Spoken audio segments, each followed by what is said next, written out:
Emme suunnitelleet tätä taloa erottumaan joukosta. Sen tarkoitus on sen sijaan sulautua saamattomasti maisemaan ja tarjota rauhallinen ja miellyttävä asumisympäristö, joka tuntuu luonnolliselta ja paikkaansa juurtuneelta. Talon asukkaat halusivat rakennuksen sijoittuvan 2 valmiin viheralueen väliin siten, että olohuone avautuu avoimen metsäaukion suuntaan. Tällainen pohjaratkaisu takaa yksityisyyden ja suojaa kaupungin melulta, arkiselta hälinältä ja naapureiden katseilta. Metsän ympäröimä tontti on rauhallinen ja suojaisa. Rakennuksen arkkitehtuurin pääpiirteisiin kuuluu kivijulkisivu, joka on toteutettu kivilevyillä. Se antaa talolle hienostuneen ja modernin ilmeen.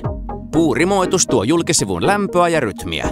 Ja tulevat istutukset pehmentävät kokonaisuutta sekä luovat kutsuvan tunnelman. Sisätilat on jaettu 3 selkeästi erottuvaan alueeseen. Korkea huonekorkeus tuo avaruutta talon keskellä olevaan oleskelutilaan ja suuret ikkunat päästävät luonnonvalon tulvimaan sisään.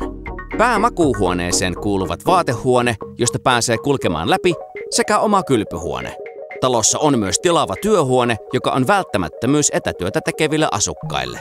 Huone sijoitettiin tarkoituksella talon rauhalliseen osaan, jotta siellä voisi keskittyä rauhassa. Pihapiirin rentouttavat näkymät tukevat kotona työskentelyä.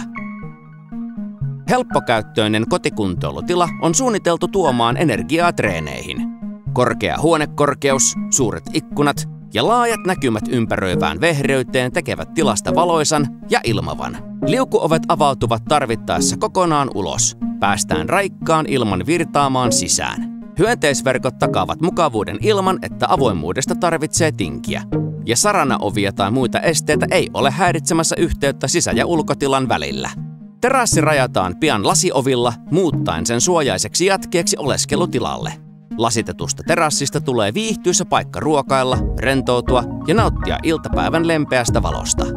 Saimme mahdollisuuden kokeilla julkisivuratkaisua, joka poikkeaa tavallisesti käyttämästämme puuverhouksesta. Säilytimme kuitenkin puun lämmön ja luonnollisen ilmeen rimojen ja harkittujen yksityiskohtien avulla, niin sisällä kuin ulkona. Tämä on harkiten suunniteltu ja hienostunut koti, joka on harmoniassa ympäristönsä kanssa.